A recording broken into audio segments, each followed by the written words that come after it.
وَيَا قَوْمِ هَٰذِهِ نَاقَةُ اللَّهِ لَكُمْ آيَةً فَذَرُوهَا تَأْكُلْ فِي أَرْضِ اللَّهِ وَلَا تَمَسُّوهَا بِسُوءٍ فَيَأْخُذَكُمْ عَذَابٌ قَرِيبٌ۔ اب انہوں نے کہا، حضرت صالح علیہ السلام نے، اے میری قوم، یہ اللہ کی اونٹنی ہے جو تمہارے لیے نشانی ہے، سو اس کو چھوڑ دو، یہ اللہ کی زمین میں کھاتی پھرے اور اس کو کوئی تکلیف نہ پہنچانا، ورنہ تم کو عنقریب عذاب پہنچے گا۔ وَيَا قوم، اے میری قوم، ہَٰذِهِ نَاقَةُ اللَّهِ، یہ اللہ کی اونٹنی ہے، لَکُمْ آیہ، یہ تمہارے لیے نشانی ہے، فَذَرُوهَا تَأْکُلْ فِی أَرْضِ اللَّهِ وَلَا تَمَسُّوهَا بِسُوءٍ فَیَأْخُذَکُمْ عَذَابٌ قَرِیبٌ۔ سو اس کو چھوڑ دو، یہ اللہ کی زمین میں کھاتی پھرے اور اس کو کوئی تکلیف نہ پہنچانا، ورنہ تم کو ان قریب عذاب پہنچے گا۔ تو آج سورہ ہود کی آیت نمبر 64 سے آگے بیان ہے، جہاں حضرت صالح علیہ السلام کی قوم نے ان کو یہ کہا کہ آپ اس راستے کو چھوڑ دیں جس راستے کے اوپر آپ چل رہے ہیں، یا آپ ہمیں جس راستے کے اوپر چلنے سے منع کر رہے ہیں ہمیں منع نہ کریں، یہ تو وہ راستہ ہے جس راستے کے اوپر ہمارے باپ دادا اسی راستے کے اوپر چلتے چلے آئے اور ہم بھی اسی راستے کے اوپر چل رہے ہیں، تو یہ آپ کیا کہہ رہے ہیں کہ ہم بتوں کی پوجا چھوڑ کر ایک اللہ کی وحدانیت کی جو ان سے یہ گواہی دینا شروع کر دیں؟ تو دوسری بات یہ ہے کہ آپ نے تو ہمیں کوئی معجزہ ہی نہیں دکھایا، حالانکہ حضرت صالح علیہ السلام کہ وہ بے شمار معجزات جو ان سے ہیں دیکھ چکے تھے۔ تو پھر ایک موقع کے اوپر کہ عید کا موقع تھا جو ان سے ایک روایت میں ہے، تو انہوں نے اب آگے حضرت صالح علیہ السلام کو انہوں نے یہ کہا کہ اچھا پھر اگر ایسی بات ہے تو پھر آپ کوئی معجزہ دکھائیں جو ان سے، اور انہوں نے پہاڑ کی طرف، ان کا ایک پری پلانڈ ایک ارادہ تھا، انہوں نے پہاڑ کی طرف اشارہ کیا، ایک چٹان کی طرف، اور انہوں نے کہا کہ اگر آپ واقعی ایسی بات ہے تو اس چٹان کے اندر سے ایک اونٹنی نکال کر دکھائیں، پتھر کے اندر سے، چٹان کے اندر سے، پتھر کے اندر سے، پتھر کا پہاڑ ہے اس کے اندر سے ایک اونٹنی نکالیں۔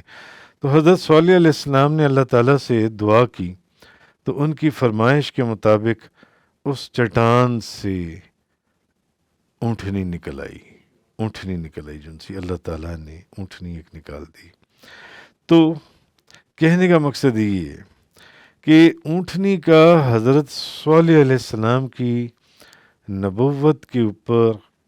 معجزہ ہونا، اس کی کئی وجوہات مفسرین نے بیان کی ہے۔ مثلا ایک تو یہ کہ اللہ تعالیٰ نے اس چٹان سے اس اونٹنی کو پیدا کیا، چٹان سے، یعنی اللہ تعالیٰ نے پہاڑ کے اندر سے اس اونٹنی کو پیدا کیا اور پھر اس پہاڑ کو شق کر کے اس میں سے وہ اونٹنی کو باہر نکالا۔ یہ بھی معجزہ ہے، وہ بھی معجزہ ہے۔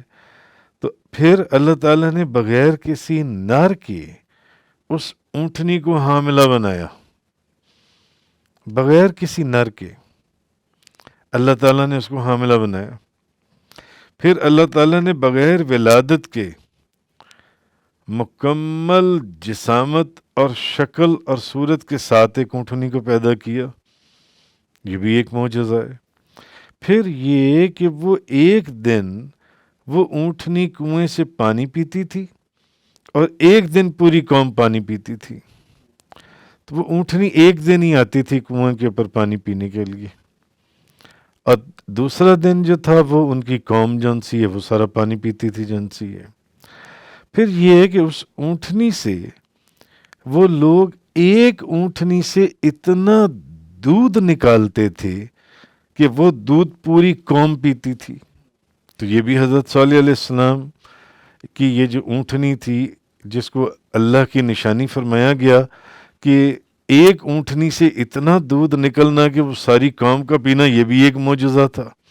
پہاڑ سے نکلنا، یہ بھی ایک معجزہ تھا۔ بغیر نر کے حاملہ ہونا، یہ بھی ایک معجزہ تھا۔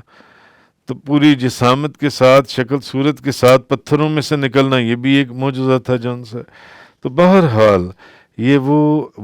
چیزیں تھیں جس کی وجہ سے ان کی حضرت صالح علیہ السلام کی وہ جو اونٹنی ہے تو وہ اس کو اس کی بے شمار چیزیں ایسی تھیں جو حضرت صالح علیہ السلام کی نبوت کے اوپر معجزے کے طور پر، دلیل کے طور پر سامنے ان لوگوں کے کہنے پر ان کو دی گئیں۔ تو وہ اونٹنی آیت اور معجزہ تھی۔ باقی رہا یہ کہ وہ اونٹنی جون سی ہے، پھر اچھا حضرت صالح علیہ السلام نے فرمایا اس کو چھوڑ دو، یہ اللہ کی زمین میں کھاتی پھرے گی جن سے۔ تو حضرت صالح علیہ السلام کی مراد یہ تھی کہ اپنی قوم سے اس مشقت کو دور کر دیں جون سی ہیں۔ تو وہ اونٹنی ان کے لیے ایک نفع پہنچاتی تھی، ان کی قوم کے لیے جون سی ہیں، اور ان کی قوم کے لیے وہ کوئی نقصان نہیں تھی، بلکہ اس فائدہ ہی فائدہ تھا کہ اس ایک اونٹنی سے ساری قوم دودھ پیتی تھی، اس ایک اونٹنی سے جون سی ہے۔ تو اب حضرت صالح علیہ السلام نے جب یہ دیکھا کہ یہ لوگ تو اللہ کی وحدانیت کا اقرار کرنے کی طرف آ ہی نہیں رہے، تو ان کو ایک خطرہ محسوس ہوا کہ اس معجزے کے دیکھنے کے باوجود کہیں یہ لوگ کوئی ایسی حرکت نہ یہ کریں گے، یہ اس اونٹنی کو کوئی نقصان پہنچا دیں، جو ان سے اس اونٹنی کو قتل ہی کر دیں۔ اس لیے ان کو ایک شک سا تھا، یا ان کو ایک خیال تھا کہ یہ کہیں اس اونٹنی کو قتل نہ کر دیں، جو ان سے اس کو کوئی تکلیف نہ پہنچا دیں۔ تو پھر انہوں نے فرمایا، انہوں نے پہلے ہی کہہ دیا، انہوں نے کہا اس اونٹنی کو کوئی تکلیف نہ دینا۔ اگر اس اونٹنی کو تم نے کوئی تکلیف دی، جس کو تم نے معجزے کے طور پر مانگا ہے کہ اس پہاڑ سے اونٹنی نکال کر دکھائیں، اور اللہ نے میری دعا کو قبول کیا اور پہاڑ کے اندر سے اونٹنی نکال کر دکھا دی، تو اب اگر تم نے اس کو کوئی تکلیف پہنچائی تو پھر اللہ کا عذاب تمہارے اوپر نازل ہو جائے گا۔ انہوں نے یہ بتا دیا۔ تو بہرحال آگے آیت نمبر 65 کے اندر فَعَقَرُوهَا فَقَالَ تَمَتَّعُوا فِي دَارِكُمْ ثَلَاثَةَ أَيَّامٍ ذَلِكَ وَعْدٌ غَيْرُ مَكْذُوبٍ۔ سو انہوں نے جس چیز کا ان کو شک تھا وہی ہوا، سو انہوں نے اس اونٹنی کی کونچیں کاٹ ڈالیں ان لوگوں نے جن سے۔ تب صالح علیہ السلام نے کہا کہ تم صرف 3 دن مزے اڑا لو، جو تم مزے اٹھانا چاہتے ہو 3 دن مزے کر لو، اب تم پر عذاب نازل ہونے والا ہے، اب تم پر عذاب آئے گا۔ یہ اللہ کی وعید ہے جو ہرگز جھوٹی نہیں ہوگی۔ میں نے تمہیں منع کیا تھا کہ اونٹنی کو کوئی نقصان نہ پہنچانا، اور تم نے اونٹنی کو جون سے اس کی کونچیں کاٹ دیں، اس کے پاؤں کاٹ دیے، تم نے یہ جو کچھ بھی کیا۔ میں نے تمہیں منع کیا تھا کہ یہ تم نے معجزے کے طور پر اس اونٹنی کو مانگا تھا، اور اللہ نے تمہیں پہاڑ میں سے اونٹنی، پتھر کے اندر سے اونٹنی، بغیر نر کے اونٹنی اللہ نے تمہیں نکال کے دکھا دی، مگر تم نے میری بات نہ مانی اور تم نے اس کو قتل کر دیا۔ اب 3 دن عیش کر لو، 3 دن جون سا مزے کر لو، اب اللہ کا عذاب تم پر نازل ہو رہا ہے کیونکہ میری بات تم نے مانی نہیں۔ حافظ عماد الدین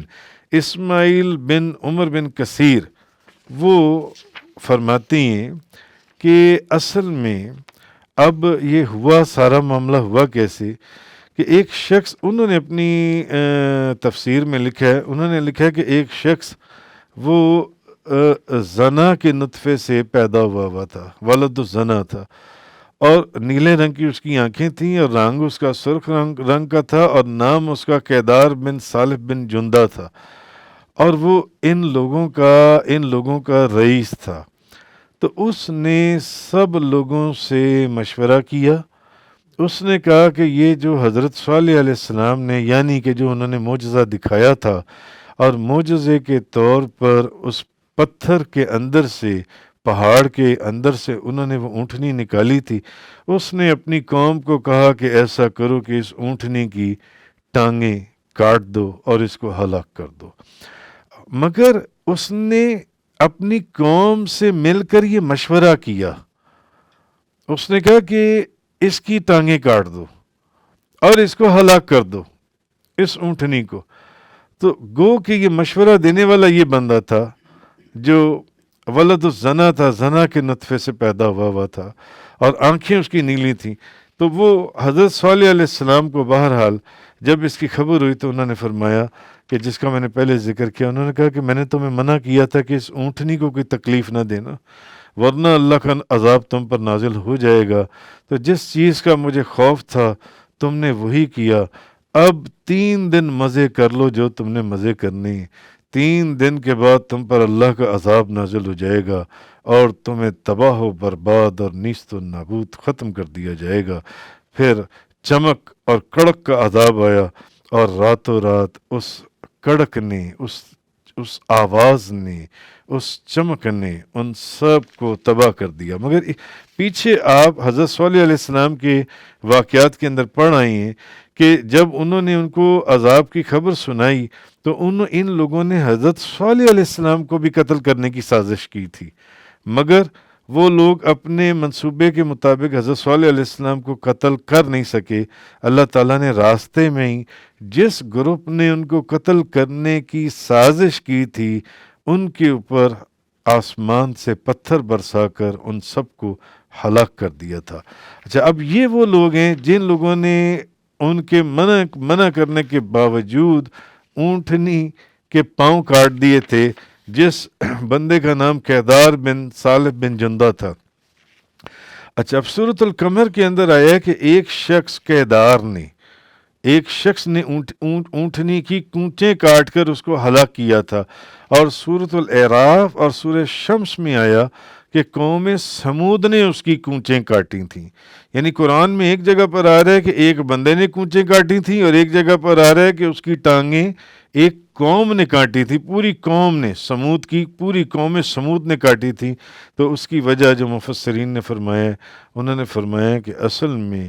جس مشورہ دینے والا وہ ایک بندہ ہی تھا، مگر اس مشورے کی رضامندی میں ان کی ساری قوم شامل تھی. تو جب سارے لوگ جتنے بھی شامل تھے، اس کا مطلب ہے کہ وہ سارے ہی اس گناہ، وہ تو تھا اس گناہ کے اندر شریک. اس کا مطلب ہے غلط اور یا کوئی گندا یا غلیظ مشورہ دینے والا شخص جون سے اس کے اس مشورے میں جو لوگ اس کی ہاں میں ہاں ملاتے ہیں وہ بھی وہی حیثیت رکھتے ہیں جو وہ مشورہ دینے والا ہوتا ہے. تو اس اونٹنی کو جو اللہ کی اونٹنی کہا گیا، وہ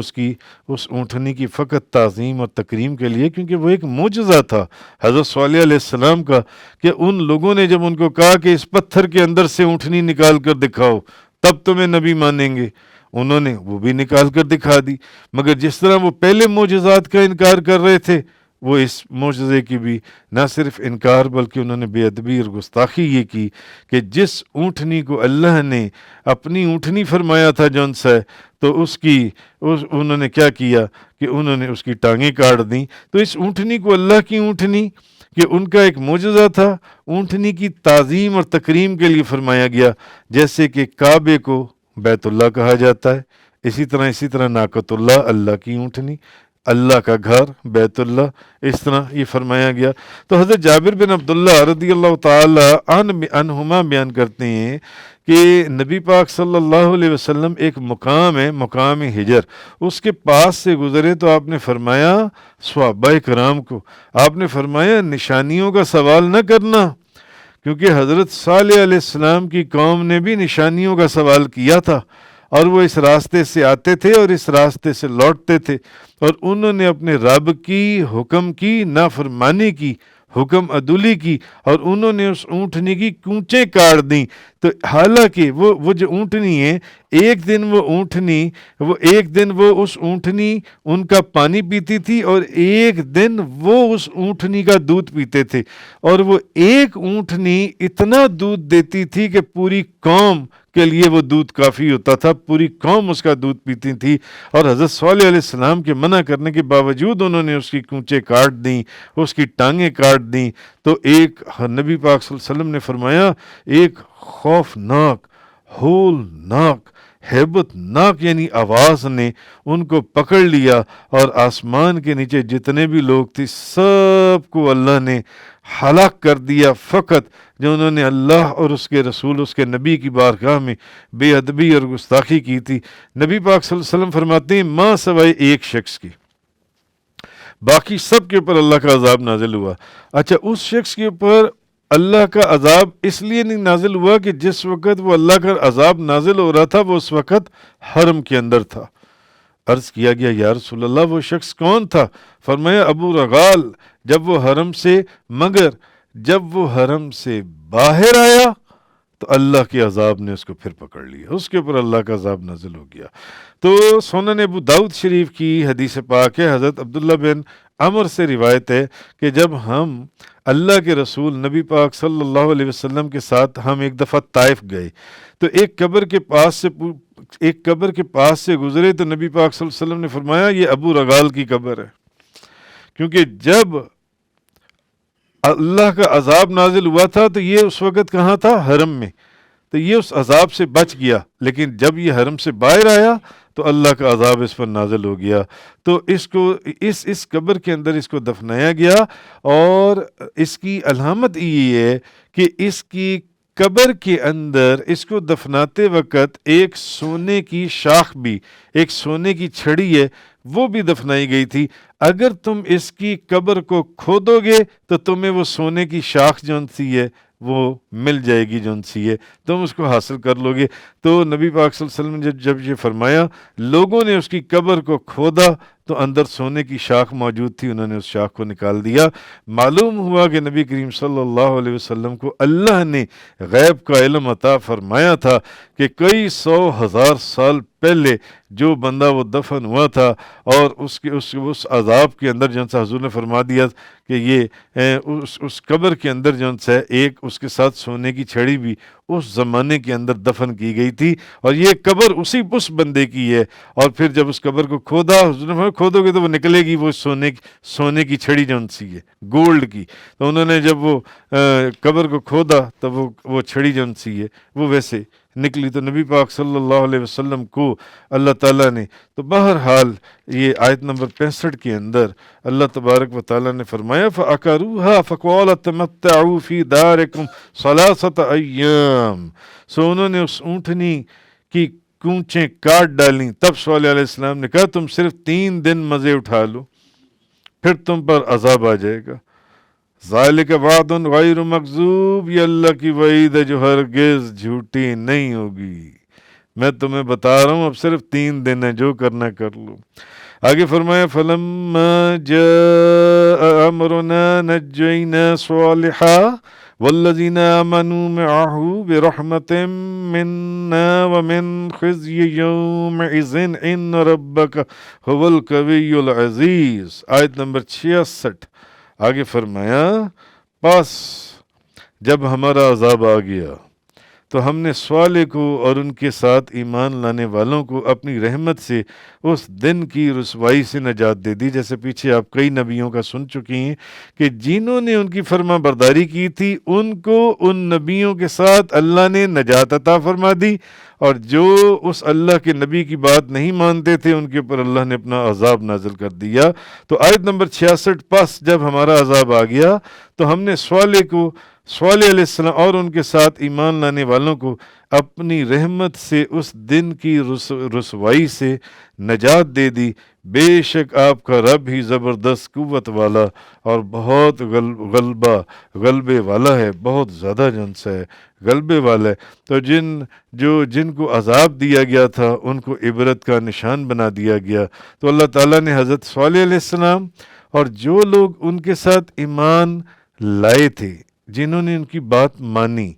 ان کے اوپر ایمان لانے والے، اللہ کی وحدانیت کا اقرار کرنے والے، ان لوگوں کو تو اللہ نے اپنے عذاب سے نجات دے دی اپنی رحمت سے، اس عذاب سے جو ان کی قوم کے اوپر عذاب نازل ہوا تھا۔ اور ان کی قوم میں سے جو لوگ جنہوں نے انکار کیا تھا یا اس اونٹنی کی کونچیں کاٹنے میں جو سارے لوگ ملوث تھے، ان کے لیے وہ ایک ذلت والا عذاب بن گیا جو ان کے اوپر نازل کیا گیا ان کے اوپر۔ آگے آیت نمبر 67 کے اندر فرمایا اللہ تعالیٰ نے وَأَخَذَ الَّذِينَ ظَلَمُوا الصَّيْحَةُ فَأَصْبَحُوا فِي دِيَارِهِمْ جَاثِمِينَ، اور ظلم کرنے والوں کو ہولناک چنگاڑ نے آ دبوچا تو وہ اپنے گھروں میں گھٹنوں کے بل اوندے پڑے رہ گئے. کَأَن لَّمْ يَغْنَوْا فِيهَا، گویا کہ وہ ان میں کبھی رہے ہی نہ تھے. أَلَا إِنَّ ثَمُودَ كَفَرُوا رَبَّهُمْ أَلَا بُعْدًا لِّثَمُودَ، سنو بے شک قوم سمود نے اپنے رب کا کفر کیا. سنو قوم سمود کے لیے پھٹکار ہے، یعنی ان پر لعنت ہے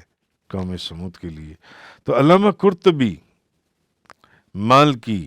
وہ لکھتے ہیں کہ ایک قول تو یہ ہے کہ وہ آواز کیا تھی. وہ لکھتے ہیں کہ وہ حضرت جبریل علیہ السلام کی چیخ تھی. وہ آواز حضرت جبریل علیہ السلام کی تھی. اور وہ لکھتے ہیں ایک قول یہ ہے کہ یہ آسمان سے ایک آواز آئی تھی، ایک چنگاڑ کی طرح، جس میں بجلی کی کڑک تھی، جس کی ہیبت